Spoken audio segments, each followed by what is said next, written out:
really delighted to be able to introduce our first plenary speaker, Annelies Kuster. Annelies is an assistant professor in sign language and intercultural research at Heriot-Watt University in Edinburgh. She's currently leading the European Research Council funded research project, Deaf Mobilities Across International Borders, Visualizing Intersectionality and Translanguaging. Her work is situated at the intersection between linguistic anthropology and social geography, and it's particularly concerned with the study of multilingual language practices, language ideologies, transnationalism and mobilities. We invited Annelies to speak, and we were so happy when she accepted at our Taking Risks conference, partly because of this interdisciplinarity in her work, with its innovative, I'm sure you'll agree, combinations of approaches, methods, and technologies. And also because her research into the lives of deaf people and their languages is very important to us here in the School of Languages and Linguistics at York St John. Here, British Sign Language is our most studied language, and we're very proud to be one of the very few universities in the UK to teach British Sign Language up to degree level.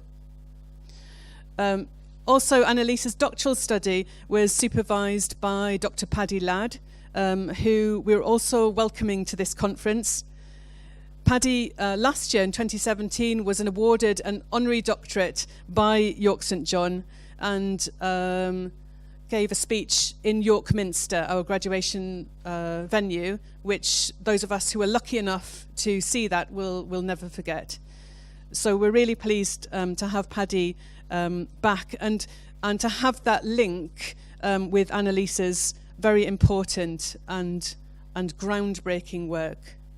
So I hope you'll join me in welcoming Annelies.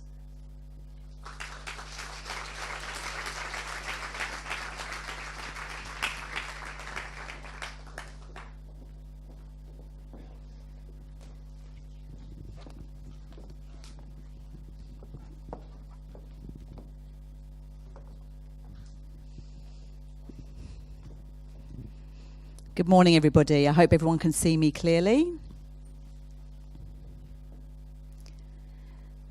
Before I begin, I would just like to say how honoured I am to have been asked to open this conference with this plenary presentation. I'm delighted to be here and feel very privileged to be here. So the focus of my presentation today will be on sign, multilingual and translingual practices and ideologies.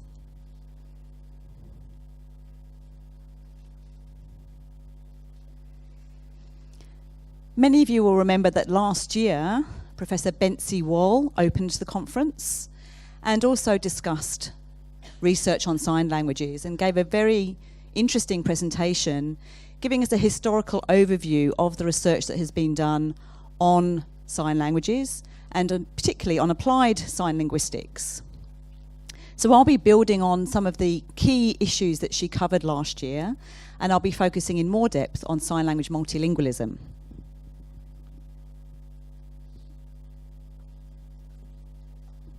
So I'm going to dive straight in, if you like, and look at contexts of sign multilingualism.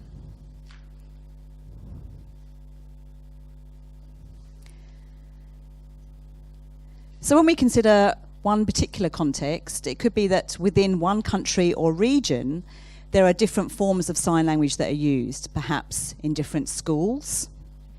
So in Australia, for example, there's Australian Sign Language, or Auslan. But there's also a minority sign language, which is a contact between Australian and Irish Sign Language. So some deaf children were educated in schools where they used Irish Sign Language, and they also needed to learn the majority Australian Sign Language in order to access services and other types of information in Australia. Another context to consider are regional sign languages. For example, in Finland, throughout the country they use Finnish Sign Language, but in one particular region they use Swedish-Finnish Sign Language. So people who live in that region will then use two different sign languages, the Swedish-Finnish local sign language and also the national sign language. In border areas, for example, the border between the United States and Mexico, there's different sign languages there that are used because many people will know Mexican Sign Language and American Sign Language. And another example we can consider are imported sign languages. For example, where perhaps one sign language, such as American Sign Language, is imported to another country. For example, we see this in Cambodia. And we also see shared sign languages too. And what I mean by this is that throughout the world, we do have some small communities that historically will have been exposed to one particular sign language, and then their own sign language will emerge as a result through contact between different deaf and hearing people and the sign language that they use. So, for example, in Ghana, where some people will go to school and be exposed to sign languages from different countries, but then they will also develop knowledge and awareness of the sign language used in their own community. Because especially when there are local communities where there are higher incidences of deafness. So you can see these are examples here of sign language variation we see within one country or region, and that's one context of sign multilingualism. Now, of course, we also have to take into consideration migration, international migration. This is another context of sign multilingualism, where people acquire different sign languages in different ways. So, for example, in Delhi, in India, they used to have an applied sign linguistics undergraduate program. Unfortunately, it's closed down now, but it was in existence for several years. So students from all over the world, and particularly from Burundi, in Africa, would attend this program in Delhi. So when these students were attending this program, the Burundi students were continuing to use their own national sign language, but they were also acquiring Indian Sign Language. And so they were beginning to use Indian Sign Language with each other, even as Burundi citizens. So they were moving between the two different sign languages. Another example is Gallaudet University, which I'll talk a bit more about later on, but it's a very important university in our sector because it's the only university in the world where all of the educational programs are delivered through sign language. So many deaf students from all over the world will enroll in programs in this university in Washington, D.C. in America. So we see a similar situation where students will come with their own sign language, but then they'll learn American Sign Language while they're there because that's how the programs are delivered. And sometimes they continue to use their own sign language while they're there and move between that sign language and American Sign Language. We see a similar situation here at Heriot-Watt University, where I work, where we have a large British Sign Language team, and we have PhD students and staff from different countries who've all brought their own sign languages to work in this environment. So although they're all learning British Sign Language, we do see contact between these different sign languages and a form of international sign that we use, and that's something that also I'll be talking about later on in my presentation. We see examples of international sign and other language contact through international relationships or families. So, for example, in my family, I'm from Belgium, my husband is deaf and he's Indian, and my children use several sign languages that they've been exposed to through myself, my husband, and our families.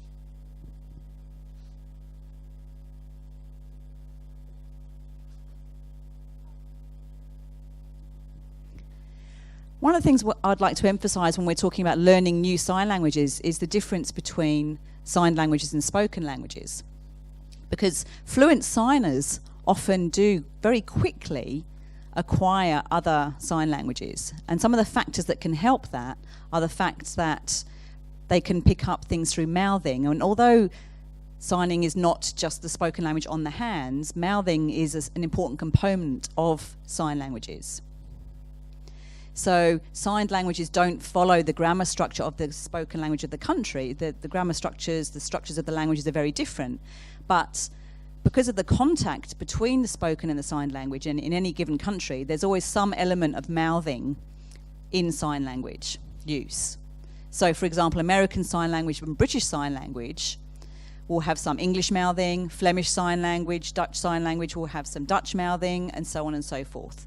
So you'll be able to see some elements of the spoken language through mouthing. So deaf people who perhaps will have a shared written language might be able to pick up some of the information through mouthing, even if they don't know the sign language.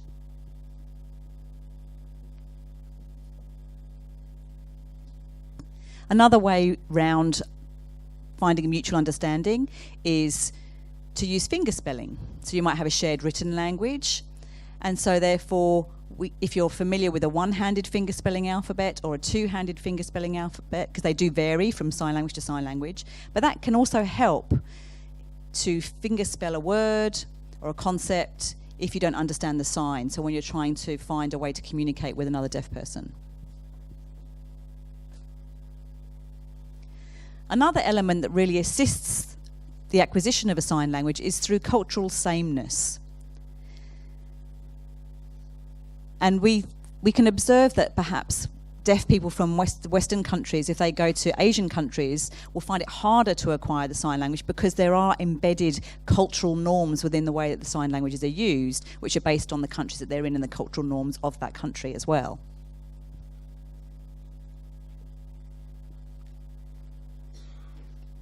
And finally, there are some sign languages which are part of the same sign language family, which can make it easier to acquire. So as we know, in spoken languages, there are also language families, like Roman languages, Germanic languages, and so on. And we also have the same kind of constructs in signed languages. But the signed language families are not mapped onto the spoken language families. So, for example, American Sign Language and French Sign Language, Flemish and German sign languages are all actually part of the same language family, whereas British, Australian and New Zealand sign languages are part of another sign language family.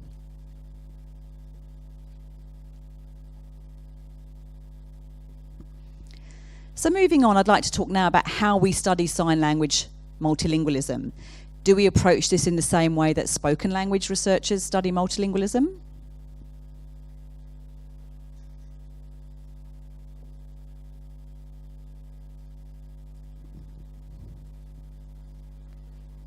To date, there has been a lot of study on spoken languages, multilingualism, using the theoretical framework of translanguaging. And this framework focuses on how people will use their repertoires in spoken languages. But these studies very rarely look at multimodality. They will look at how people speak to each other. But there's another field of study which looks at multimodality in communication. So how people use their body, how they use eye gaze, pointing, body movements, gesture. But interestingly, the studies of multimodality consider multimodal communication within spoken languages as a single language, as a monolingual approach, not a multilingual approach. So more recently, we're starting to see, if you like, a bridge between these two different areas of study of multimodality and monolingualism and of multilingualism. And one of the constructs that we can have to bridge these two areas of study is the consideration of the semiotic repertoires that we have, where we can consider how people engage in communication multilingually and also multimodally. And there are various different aspects in our repertoires that have been identified through research so far, through how people use objects, signs, gestures, how they refer to smells, how they draw, how they use emoticons. All these different things have been identified as being part of the semiotic repertoires that people use in communication. So I believe that this concept helps us to consider how we can study sign language multilingualism, because we also use a combination of different elements and draw upon our repertoires. We can use mouthing, we can use finger spelling, we can draw, we can point, and so on and so forth, in addition to using established sign languages.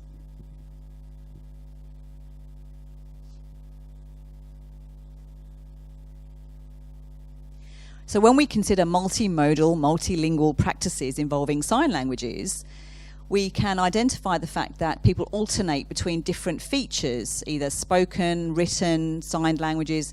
They might also use drawing and so on. And sometimes they will alternate, but other times they might simultaneously use these features, combining or blending these features. So they might speak and sign at the same time, or they might sign with mouthing at the same time. And we've only really seen more recent explorations of this simultaneity. And there are a couple of different editorial issues, journal issues that I've been involved in, which have focused on this area of this different semiotic repertoires that we're seeing in sign language multilingual research.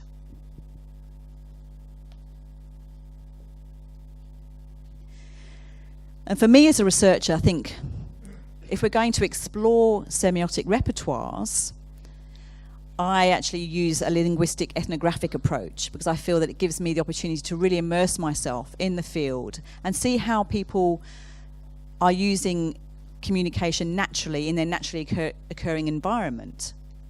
So what environments are they in which actually influence the way that they communicate, whether they draw on paper that's there, whether they point, whether they gesture or point to other resources.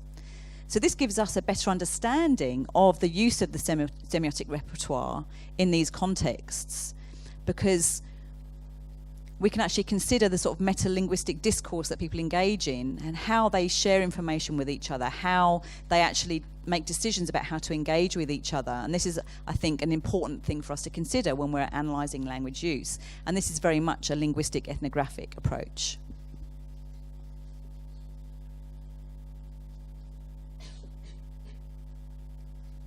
Another important element for us to consider is that when we do analyse multilingualism for deaf or hearing people, we have to consider the fact that for deaf people, their sensory orientations are different, and they're at the heart of their translingual practices because they either don't have access to auditory input, or minimal access, or selective access. Sometimes people use hearing aids or cochlear implants, and sometimes they don't. And deaf people often choose when or how they have some kind of auditory access. And for deaf people, for hearing people, you might not understand a language, but you can hear the language. But for deaf people, that's not possible. They don't have access to understanding that a different language is being spoken, for example. But because signed languages are visual languages, deaf people usually have a heightened sense of visual perception in the way that they read the world around them. So I think this actually links to an idea of a risk, if you like, in using the concept of translanguaging in studying the language use of deaf signers. Because if we look at the simultaneous blending of spoken and sign languages, this could actually legitimise some inaccessible utterances that deaf people can't access. Some people might argue that they're translanguaging and using speech and signing at the same time, but unfortunately when that happens, often the speech overtakes the sign language and deaf people can't access everything. And this method has been perpetuated in deaf education and has been referred to as total communication. But many deaf students find this approach to teaching is very inaccessible.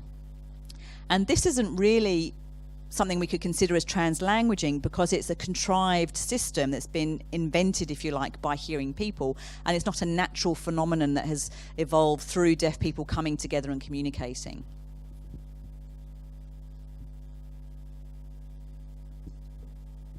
So, I've established that there are many different signed languages.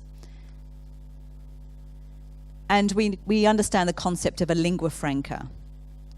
And people often refer to English as being a dominant lingua franca throughout the world. So do we have a sign language lingua franca?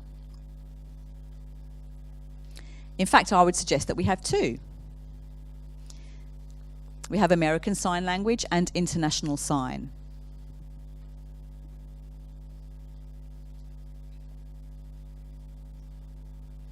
American Sign Language is becoming a dominant sign language throughout the world, and that's for several reasons.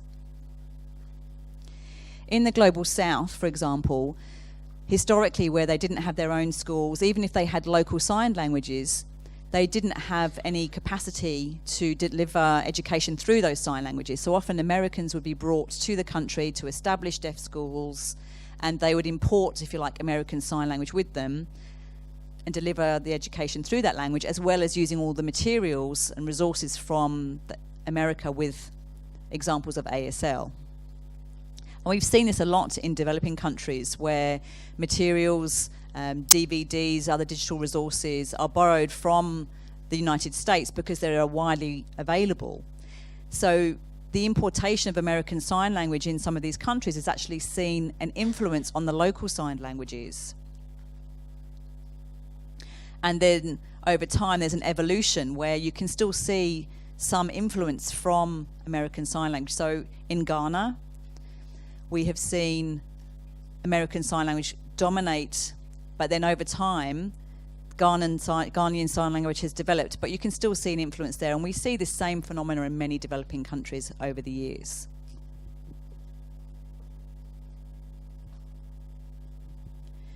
There are many different digital video resources on Facebook and other social media sites which show examples of American Sign Language. Many deaf people will post vlogs, video blogs in American Sign Language on a whole range of different topics. And other sign languages, they don't seem to be as readily available or as widely available.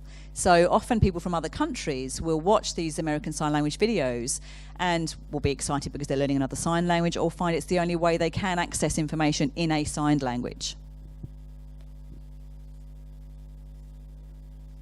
Earlier on I mentioned Gallaudet University, and this is another example of how American Sign Language has become more prevalent in its usage throughout the world, and that's because often deaf students from different countries will enroll in programs at Gallaudet. They'll learn American Sign Language, and then they'll take ASL with them back home to their own country. And it's not necessarily that they will take that back and want to impose it on other people, but there might just be a slight influence in the way that they sign. Another example is where we've seen deaf leaders go to America and work or study, and then they come back to their country, and because they're in leadership positions and they might occasionally use ASL signs, the local community looks up to them and then takes those signs on board as well. So we see this influence from ASL happening in this way.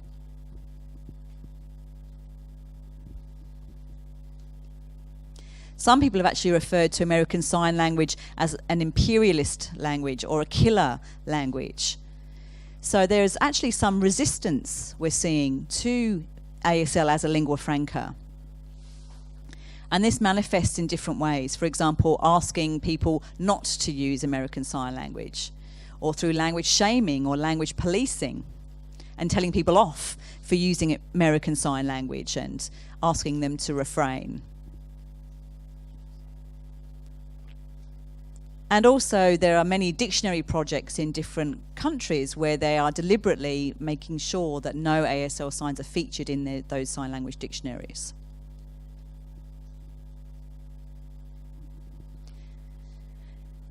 So if we are witnessing this kind of resistance to American Sign Language, how do people communicate with each other internationally? How do deaf people communicate when they come together? And the way they do that is through international sign. Now, international sign is very different from other signed languages. Some form of international sign has been used since the 19th century, and we do have evidence, in fact, that a book was written in 1779 by Pierre Desloges, who talked about banquets that used to take place in Paris, where deaf people used to come to Paris either for work or to engage in artistic practices. And they used to come together through these banquets and find ways to communicate, either through signing, gesturing, and they would always find a way to communicate. And essentially what this was international sign. But it wasn't called that back then, but it was probably where the seeds of international sign were first planted.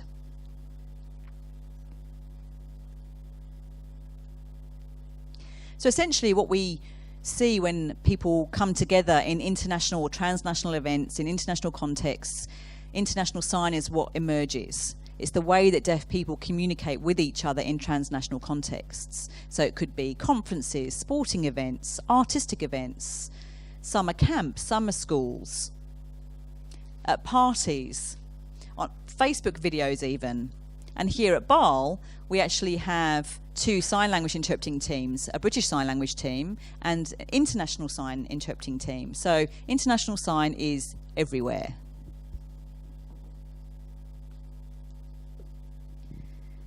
This is an example from one of the Paris banquets.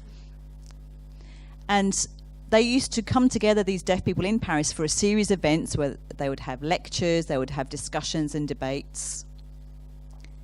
And this is an example from one event in 1886, where there were different European country representatives and American representatives. And we can probably assume that they would have communicated with one another through international sign. So when we consider what international sign really is, essentially it's a translingual practice. So it really combines intensified use of iconic and pantomimic structures. And it will borrow from the lexicon of different sign languages. So it will borrow some American sign language signs, as well as from other signed languages.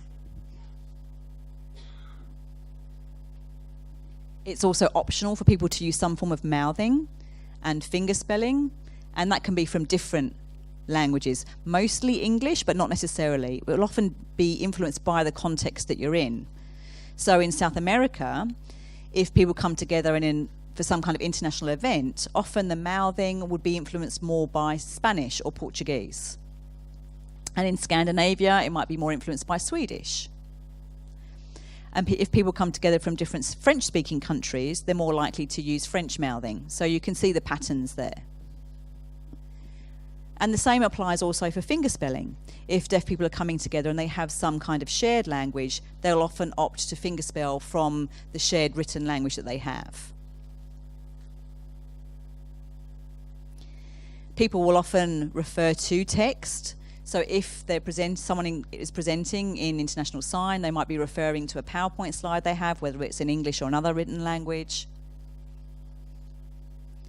And if people come together one-to-one and they're using different forms of iconic signs and gesture, and they're still struggling to communicate, they might even use Google Translate on their phone. Even if they don't have a shared written language, they have the opportunity to type in a word to Google Translate and come up with a translation in the other person's written language. So they find a way to communicate with each other. They refer to pictures, to maps. And again, the mobile phone comes in very handy for that, for having something at your fingertips to do that with.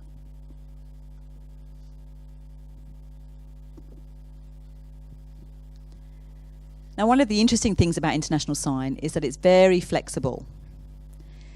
The use of lexicon is variable, and it depends on the situational context that people are in, and also the linguistic repertoires of the people that are communicating with one another. And so because of the flexibility inherent in the way that people communicate, this actually leads to successful communication in international sign.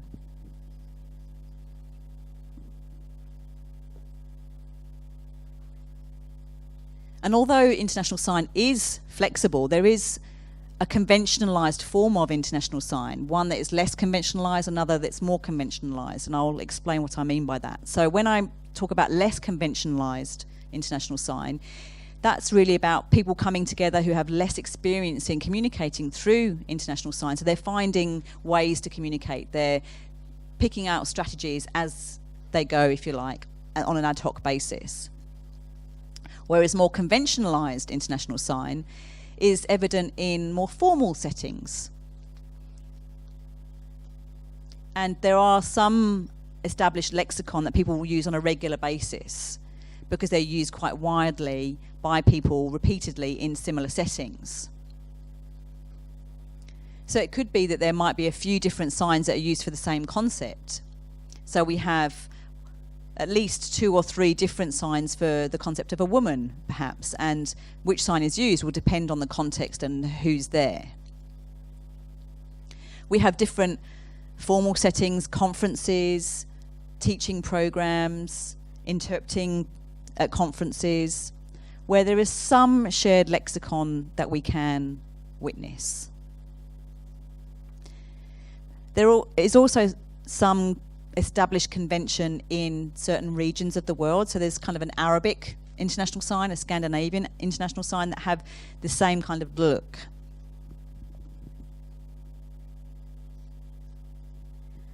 And for some people who haven't yet had any experience of communicating in international sign, we do find that they can rapidly acquire an element of international sign or feel comfortable communicating, conversing with people. Even if they have a limited lexicon, they engage with the strategies of international sign communication very quickly.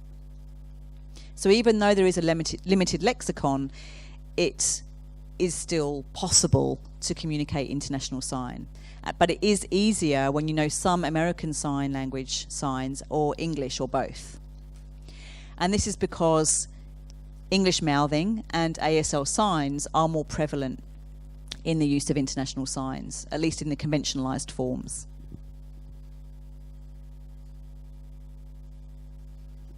So in some respects, you could argue that international sign is an umbrella term for actually quite a complex phenomenon, because we have less conventionalized, more conventionalized forms, and there are different terms that have been used to explain the same thing. Some people talk about international sign, and the World Federation of the Deaf officially refers to international sign, but others talk about international signs, international sign language, universal signs, international gesture. Gestuno is a dictionary that was published at one point. Some people say World Federation of the Deaf sign, European sign, cross-signing, and more. These are just a few examples.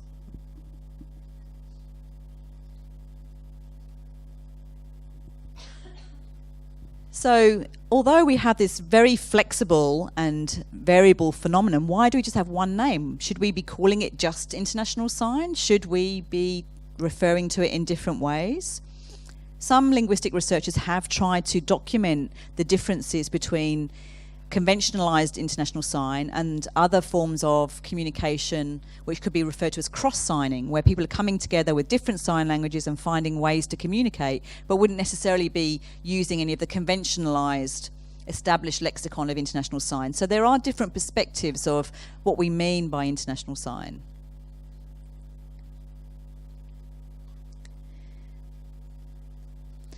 And because IS, or international sign, is very diffuse, it's very varied, and it's a little bit elusive, so perhaps that's actually an attraction for people. So if we resist the idea of IS, international sign, becoming conventionalized and being dissected and documented and described, it loses some of that magic.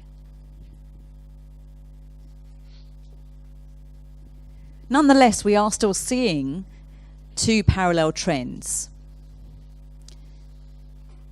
The first is that there is a kind of institutionalization process of international sign.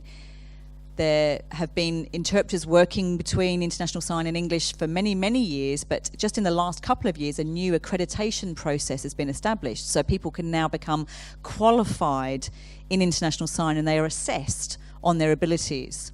There are also training courses popping up. But some people would argue that you can't actually teach international sign. You need to learn how to communicate using these kind of strategies by mixing with deaf people in context. So can you teach a fixed lexicon of international sign? Many people would say that you can't. But we do see some online dictionaries popping up and some books which claim to document lexical items that are used in international sign. But we don't have one shared lexicon in international sign, so is it really possible to document what it's supposed to be in a dictionary? The other trend that we're seeing is that there's more research being conducted on international sign. We've seen some earlier research around 2004 and before that, but since that time, especially more recently, we've seen a lot more linguistic research, less applied linguistic research, but more linguistic research, which has really looked at international sign. So it's kind of a hot topic, really, and there are several researchers such as Björn, Rathman, Krasborn, and so on, who are looking at this area. So I think that these trends could signify a risk, and I think this links in nicely to the theme of the conference. We see here a unicorn. International sign is a bit like a unicorn. You know, if you look too closely at it and try and figure out what it is, perhaps it becomes too concrete a concept and then we don't believe it anymore. Do we want that to happen?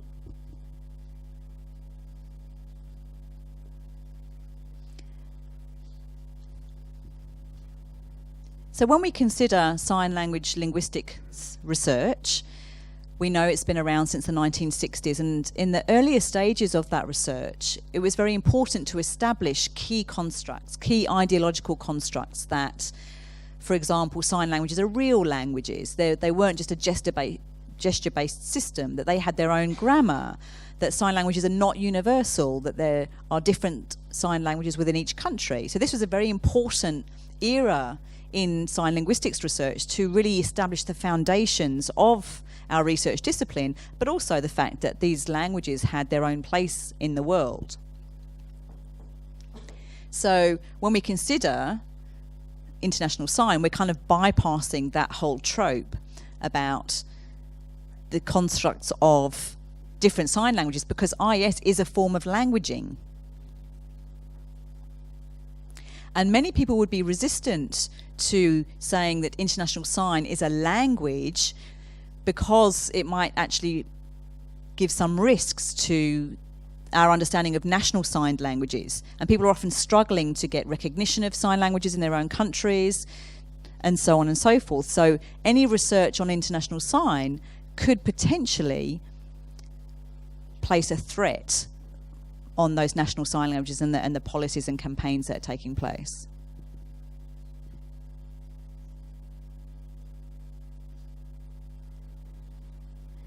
And so although this could be risky, if we use linguistic ethnography, this will help us to understand how, when, and why people use international sign, what the limitations could be, what the benefits could be, what are the most appropriate contexts where international sign can and should be used. So this actually gives us a better understanding of how international sign functions as in contrast to national sign languages.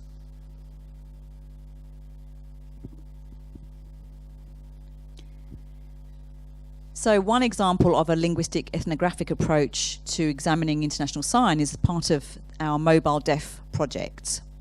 And what we're doing is looking at 4 different strands: forced migration, so basically looking at refugee camps, deaf people in refugee camps, labour migration, where deaf people move to a different country for work purposes, professional mobility, and that's my strand, and then tourist mobility.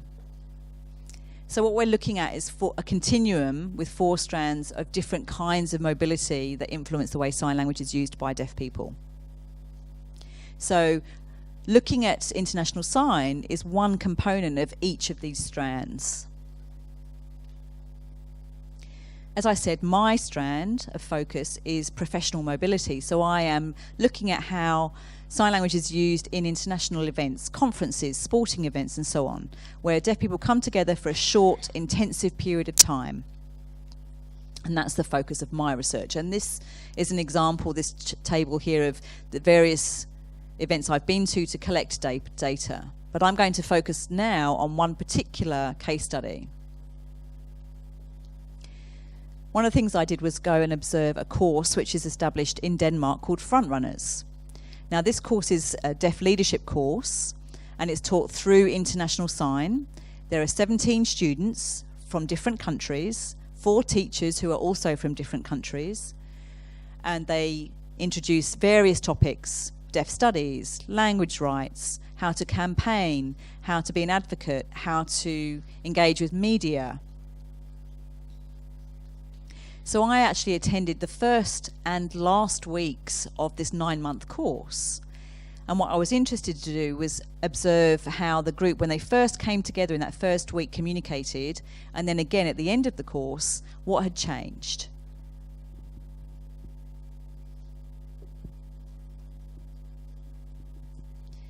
I've experimented with different kinds of methods to collect data, and I'm going to share one method with you now. Of the 17 students, I asked 5 of them to make a short video about international sign, what they perceived it to be. I filmed their discussion, and then I also filmed them discussing this in a wider group, in a larger group. And it was really interesting for me to see how valuable that was as a method to collect the information I needed about their perceptions of international sign. And now I'm going to show you a very short clip from the video. I just need to move over there so I can turn it on.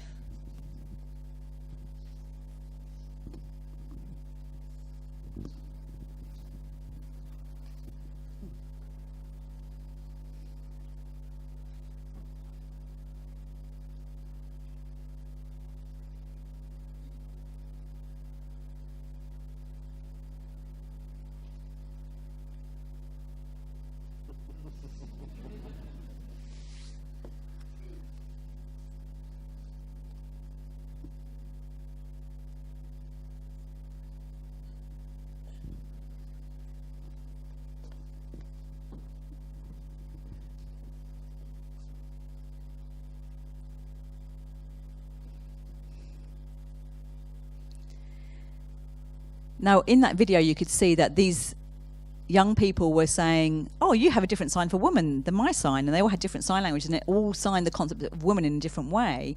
But ultimately, they found a way to communicate and discuss the concept of a woman in international sign, and they celebrated that. So when we think about IS as being conventional, it's actually not. There isn't a fixed lexicon. But it was interesting that on that video, they did say, well, there is one way that we can express that, and that's a good thing for us. So that was interesting to see.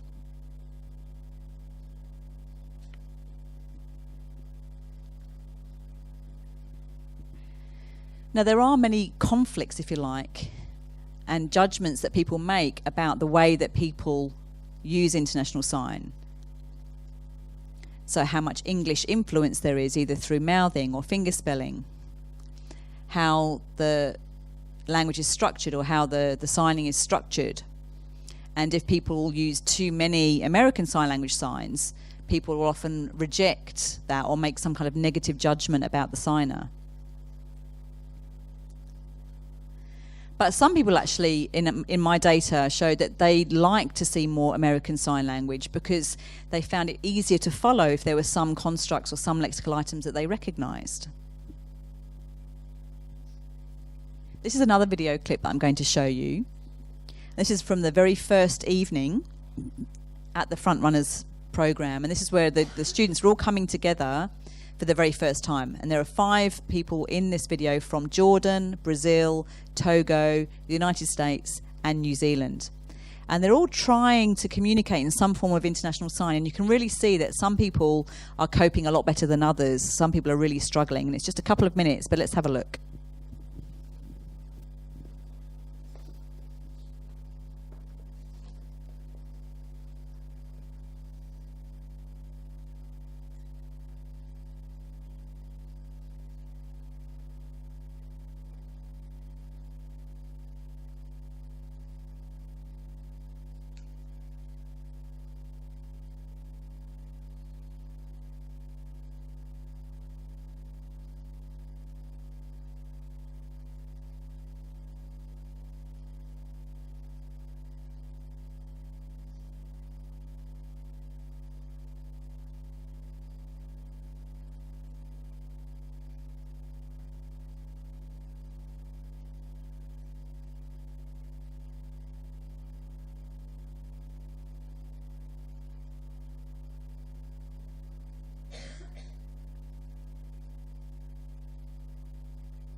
So you can see that some of the students here were giving very different perspectives on what was acceptable to be used in international sign. So I've only got 5 minutes, so I'll need to rush through the remaining part of my presentation.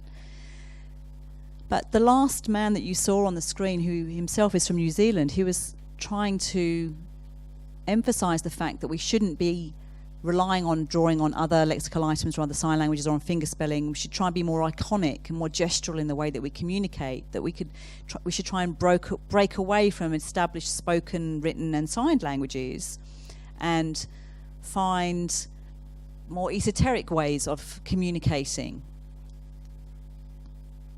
So it's almost like this concept of breaking free from structure. And this often came up as a theme, that people wanted to break free from conventionalised sign languages such as American Sign Language or conventionalised spoken languages such as English.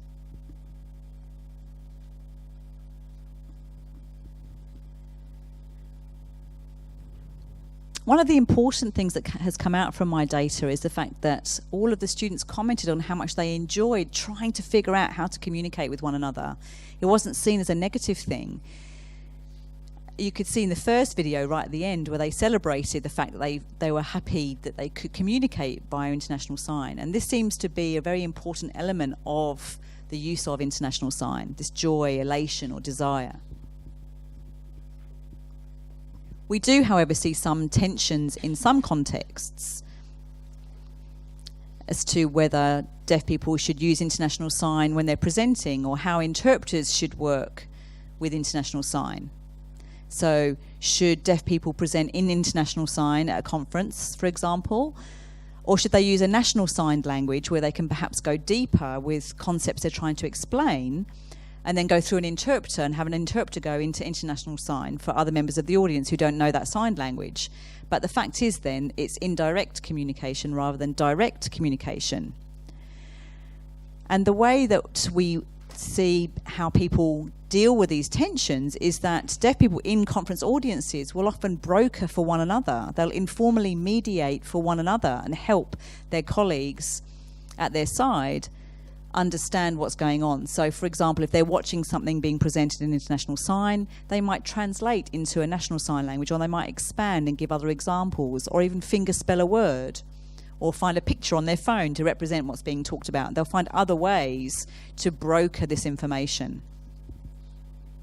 And this brokering process, I see, is another core element of international sign because it helps people to overcome the potential limitations of international sign.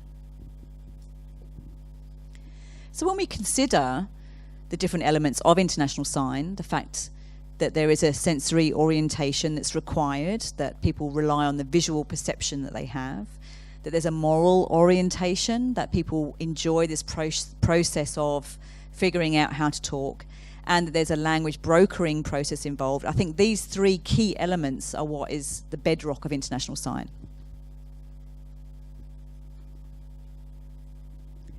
And this is my last slide. I'd like to connect it to the conference theme again and talk about risks connected to doing research on international sign.